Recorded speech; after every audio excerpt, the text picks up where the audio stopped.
Hey crypto bros, hope you guys are having a great day wherever you are and you're enjoying the current state of the market. Before we get started into this video, give this video a thumbs up. It does help me out a lot. It lets me know you guys are enjoying the content that I'm coming out with, and consider subscribing if you are brand new here. We come out with crypto videos that are TA and news driven.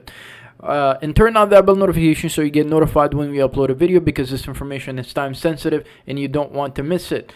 Now guys, we are coming to you live here on our channel, and we love doing these live streams with you, engaging with the audience. If you want to essentially comment below if there's any charts you want me to look at or anything that you want to communicate with me, you can definitely do so in the comment section below, and would love to hear your thoughts in regards to this. But let's go ahead and get started today. We can see the fear and greed index keeps going lower and lower. We're sitting at 7 at the moment. Still extreme fear, still extreme panic. And this seems like there's really no bounce or no hope or whatever you want to call it here. Any saving grace. We don't have it at the moment.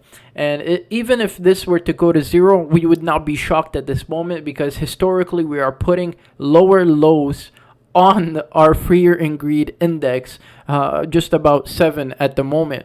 And you can see just about last month we were sitting at 14, guys, which is crazy. It's ridiculous. It's unbelievable that we are this low, and there's so much panic in the space right now.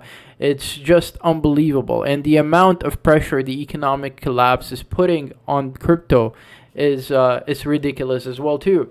But let's go ahead and take a look at Bitcoin at the moment, right? So currently Bitcoin is sitting around the lower parts of $21,000, and at the moment it seems like we can definitely go a lot lower, and we are going to be hitting these $19,000 target, which we came very close to, guys, just below right around $20,000 area. So are we gonna see a bounce? Are we gonna expect a bounce from here, because we are hitting all these lower target areas?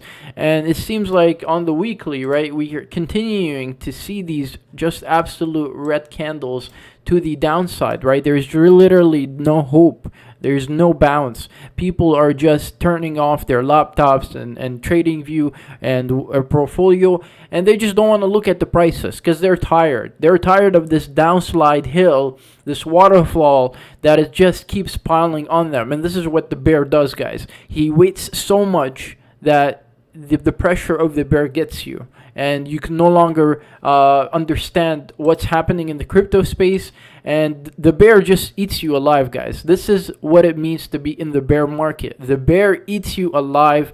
So it is what it is. You gotta survive. You gotta understand there's opportunity in the market, and that you have to stay in this market for the long term. This is where opportunity is made, guys. And I come on here every day so I can explain to you, because I've been in this bear market, right?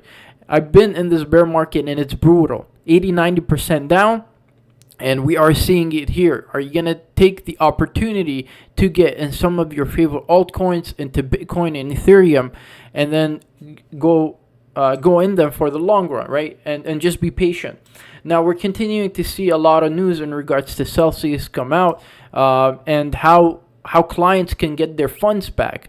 Now again, we've been explaining on this channel for multiple videos, guys. Don't ever put your money in a centralized entity, because they could essentially walk away with your capital, your hard-earned money, guys, that you go to 9 to 5 or whatever job you do, that they are going to get your money, and there's no way of getting it back. Now here there is a thread, okay, explaining Adam Levine.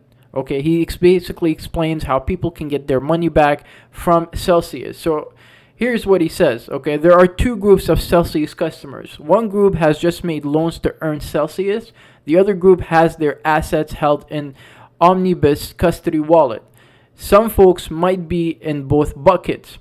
The first group includes of all Celsius foreign customers, as well as any domestic customers who choose to use earned products. So this is earned product. These folks have just made loans to Celsius. That means they are unsecured creditors of Celsius, and they're going to get shafted. Guys, don't be these customers. Don't get yourself Okay, don't get yourself into these situations. Crypto was invented for you to hold your own. You are the custodian. You are the creditor. You are this. At the end of the day, guys, listen. If you are in crypto and you basically have your crypto in a centralized entity, you are in crypto for the wrong reasons. You should hold custody of your own crypto in a hardware wallet, in a digital wallet, and this is what crypto is invented for. Satoshi Nakamoto invented Bitcoin, so you are the man. You are the bank. You don't have to go to a custodian, or you don't have to go to a centralized entity. You don't have to go to a bank for them to hold your crypto. And it just boggles my mind to see people continuing to do the same thing over and over and then lose their money. Yes, was I involved in KuCoin and in terms of them getting hacked and me losing my funds? Yes, I was involved in that, and I learned from my lesson not to keep my capital in exchanges if I'm not actively trading. So this is the same thing that you guys have to do in order to protect your capital. Look, I would hate for anybody to lose their capital and go through this hassle of trying to get their capital back from a centralized entity, because at the end of the day, they are looking for their billions of dollars that are locked into these platforms, right? And it's just not fun going through this hassle, guys. It really isn't. But it is what it is. People are not going to learn, and they're going to have a hard time in regards to this. Let's quickly talk about Hex. Okay, we're still waiting for the targets that we are looking for in regards to the bounce. Again, we are looking for that 4 to 5 cent area, the upper 4 cent area. We're looking for that bounce here, and the support, we hit the support structures. We're looking at, again, the lower part of 3 cents. So we're just expecting a bounce here. However, if Bitcoin comes out and continues to have this waterfall downslide, these alts are just gonna basically continue to go down as well too, and Bitcoin will continue to reign as dominance in regards to alts. So they're gonna have a lot of trouble, guys. So one thing I want to talk about in regards to Ethereum here, guys. So I tweeted this out. If you're not following me on Twitter, go ahead and follow me on Twitter, because I come out with updates in regards to the channel, what we're gonna be talking about. But here I tweeted, I said, short-term death of Ethereum comes within its protocol and not by an outsider force. So what I mean by this, guys, is that, look, we developed so much stuff, DeFi, all these cool things, right? NFTs and all that stuff. But however, it's not going to be regulators that are going to be affecting the Ethereum price. It is going to be the protocols that are going to be built on Ethereum, such as DeFi. And you're seeing a lot of these, right? These platforms, these protocols essentially become insolvent. Okay, you're seeing that with Celsius. We're seeing that with other protocols that are being built within Ethereum, and this has the most damage in regards to the Ethereum ecosystem. Again, the death does not come from an outsider source, but from an insider way of looking at it from a developer coding stance. So, guys, I just want you to be aware. I want you to think in a different perspective and understand that, listen, things in the coding world and the development world don't always work out as they're supposed to, right? But, however, when they do work great, that is when people take advantage of them, and there are opportunities in the market. But at the moment, it seems like Ethereum is getting crushed right now. Okay, it's getting crushed. All the dust under the carpet is coming out, right? All the nasty things are coming out, right? Under the Ethereum code, because the system is not well built yet, right? DeFi is not well built yet, and there are some protocols, some platforms out there that are working tremendous, right? But however, you have to find those. And right now, we're seeing that with Celsius and all these things, is that, listen, you will get margin calls. You will get these things if you're taking a loan back crypto, right? Based off, if you're taking a loan based off of your crypto, you're going to get these margin calls. And when you get these margin calls, what happens to the crypto prices? What happens to Ethereum? When Ethereum drops 50 to 60%, a lot of people are going to be losing their capital. And when they do lose their capital, it has a negative effect on the whole environment, on the whole ecosystem of crypto, right? Because it shows how much this market is so volatile, right? That we can basically drop 50 to 60% in a matter of weeks.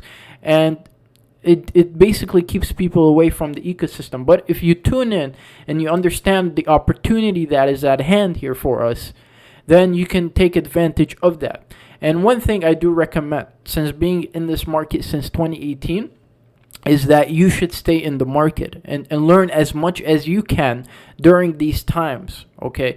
Because it's during these times where you learn is where you make your capital during the bull market, guys. Trust me, you do want to stay in this market. You don't want to shut off your laptops, your portfolio. Yes, it's hard looking at these prices come down 50 to 60%. But at the end of the day, it's a learning lesson so you guys can actually understand when to dollar cost average if you were to take trading opportunities and how you can make additional capital during the bear market. Guys, the opportunity is here for you. And I highly recommend you guys stay in the market because long term, when the next cycle begins again, the bull market, this is where you benefit, guys. This is where you benefit. Anyways, let's go ahead and move on. Now, I just want to talk about this picture here because you can see President Biden essentially take a selfie with his destruction and damage he has essentially done to to across all assets, crypto, and in the stock market, guys. Everything is down. This is very historic in terms of having a president, right? And everything essentially go down in the stock market, the crypto space. This has never been done before. And when you see gold and silver basically stand still and not go up, and some of the reasons due to that is because of Bitcoin, the Bitcoin hype, the crypto space hype, and in the new generation accepting Bitcoin over gold. But you can see President Biden essentially take a selfie. Okay, you can see him take a selfie in regards to the destruction he has caused, and you can see that, right? You can see that these guys are incompetent of doing their job and understanding what is currently happening in the economy and with the rising interest rates. And you can see all these like reputable companies like Amazon and Tesla, right, drop almost 40-50%. And Bitcoin is holding itself very well compared to these tech stocks, right? And these tech stocks are getting damaged at the moment. Okay, so it's not looking good. One way, if you want to be bullish, guys, one way to be bullish on Bitcoin is at the moment right now, because all hope has been lost, is to flip your screen and you can see the bullishness. Okay, if you flip your screen at the moment, you will see tremendous amount of bulls come into your monitor or your phone screen. Okay, just flip your phone, your portfolio, your trading view, and you can see how bullish you will be from here. This is just food for thought, guys. Long term. Again, we're seeing Peter Schiff continuing to come out, again, being bearish. And this is his kind of drawing, a 1-year-old drawing, 30-year-old drawing, right, from grade 3. You can see he's drawing on the chart for us our key points of area on Bitcoin, okay? And he's always bearish. He's always bearish on the crypto space. He's always bearish on the whole ecosystem, right? And when he is bearish, that has been a good opportunity. It has been a good indicator for you to be buying in at these prices, right? Because he always talks. And it seems like the more he talks about Bitcoin dropping, the more it actually goes up long term, guys. So Peter Schiff, he's always negative. But at the end of the day, you know, it is what it is. He's always going to come out. And the funny thing is his son is actually holding Bitcoin. His son believes in Bitcoin long term. And he understands that, you know what, these new generation, look, they're going to choose Bitcoin over gold. But he's going to continue to come out and disregard what Bitcoin has done for the, past 10 to 12 years, right? And listen, I understand he's a little bit sour because he missed on a lot of gains, right? You missed out on tremendous amount of gains that you could have been invested into. Don't be Peter Schiff long run, guys. Do not be Peter Schiff long run. There's a lot of opportunity in the crypto space. You just have to pay attention and keep going in this crypto space. I know it's hard, I know it's difficult, but staying in the crypto market, guys, is the most important thing you can do. Again, Coinbase continuing to lay off a lot of workforce. Again, they came out, right? They became public company, a public traded company, and they are feeling the heat of the whole downslide that crypto is having, and the whole heat that the whole stock market is really having. Okay, so they're continuing to lay off a lot of their workforce, and a lot of companies will become insolvent, guys, during these times, right? A lot of companies will come out and they will lay off a lot of their workforce because they need to protect and preserve their companies. It is just the nature of the business and how things go, right? When things are difficult, they start to lay off a lot of their workforce in order to preserve themselves for the future. And you're going to see a lot of companies essentially come out, guys. And the most likely scenario here, I tweeted, is that the Fed to tighten their stance with an aggressive interest rate hike in order to ensure assets fall sharply. Guys, when they see that the current interest rates, that the current plan that they are doing with the interest rate hikes is not working, that means is that they are going to come out, right, in these FOC meetings that they're going to have, and they're going to tighten their stance. They're going to say, listen, we got to come out and we got to raise interest rates more aggressively. We got to do a 1% interest rate hike. So how is the market going to react to this? When you have a 1% interest rate hike, are we going to dip in crypto and Bitcoin to 10 grand? Is that what's going to happen? Well, the more aggressive they apply themselves to the markets, the more they're going to fall sharply. It's like taking that balloon, okay? You want to take that balloon and you want to pop it. Right? You want to find the sharpest, most littlest thing to pop that balloon. Okay? And that's what they are doing here. That's what they want to They want to pop that balloon. They want to pop that stock market bubble and to ensure that these prices do not continue to make new all-time high anytime soon in the next year or two. And the only way to do that is for them to come out more aggressively and say, listen, the only way we are going to do this is if we pop the bubble. Okay, and to pop the bubble, they gotta take a more stronger stance and basically just say, you know what, we're gonna come out with a 1%, 1.5% more aggressive interest rate hike, and that is the only way to actually do it, right? So they're gonna pop the bubble, and we're gonna see it. We're gonna see how this plays out and kind of take it from there. But opportunity is presenting itself here, and we'll see how this actually plays out, guys. Anyways, guys, I'll leave you off with that. I hope you enjoyed this live stream. Just comment below, right? Comment below. Let me know your thoughts in regards to this, and we'll go from here. Until next time, bros, as always, stay